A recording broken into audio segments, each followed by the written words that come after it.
Still no go following yesterday's violent service delivery protests. Community members demanding a meeting with the Ekurhuleni Executive Mayor, Tania Campbell.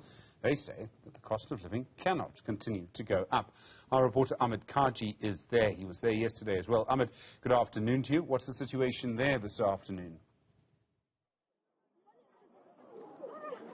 Stephen, the lockdown over here the shutdown rather in Tembisa is continuing here for its second day.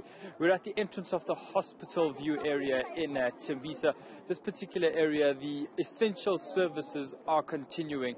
So what we are seeing is police, law enforcement vehicles are being allowed to come through this area, as well as ambulance and emergency services as well. So as much as there may be a stop of financial operations, school operations, and people actually going out to trade, the essential services are continuing as well.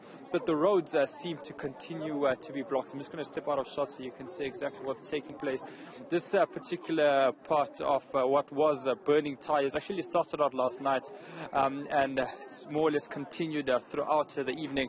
And as of this morning, most of the vehicles which normally do come through normally have to give the people around here a reason as to why they should be crossing, and more often than not, if it's a case of not being essential, they then get turned around as well.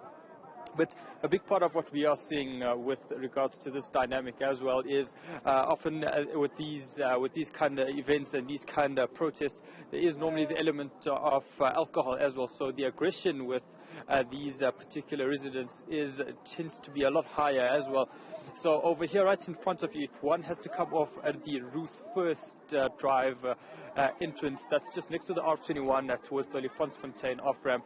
This is this particular entrance coming into Tembisa, and all vehicles who would like to actually come through this more or less have to negotiate with this particular group of people to either move the poles which have been placed across the road so that they can get past, and more often than not these just tend to be either taxi drivers, emergency services, or law enforcement.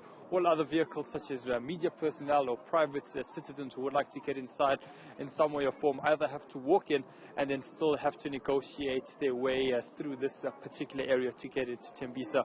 But in terms of what we have seen overnight, like we say, that destruction of property, the destruction of municipal buildings, as well as the torching of vehicles, that has continued overnight heading into the parts of this morning. But in terms of the rest of the afternoon, what many of the community members here are saying is that this shutdown will be continuing. No people will be allowed in or allowed to leave until their demands are met. And speaking about those specific demands, they were calling for a meeting with Ekurhuleni Mayor Tania Campbell. That was meant to happen on Friday and did not. She had addressed and spoken to some of the members from the community. She told them that she would potentially be meeting with them later this week. That wasn't met positively by the community members here last night when they had received that news as well.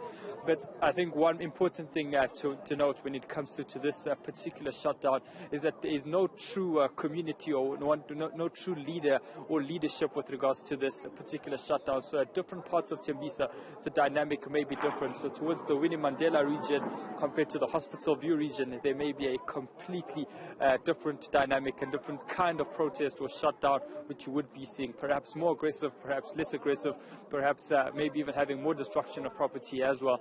And that's just the dynamics that we normally would see in various townships and areas such as this one over here. But in terms of the Hospital View entrance heading into Tembisa, things are relatively calm, but obviously will continue that way in terms of people not being allowed in, not being allowed out. And I mean, in many ways, the tension around an area like this can continue with the crowd maybe turning at any point in time. So the hostilities could potentially start if it happens to be triggered in some way or the other. Stephen.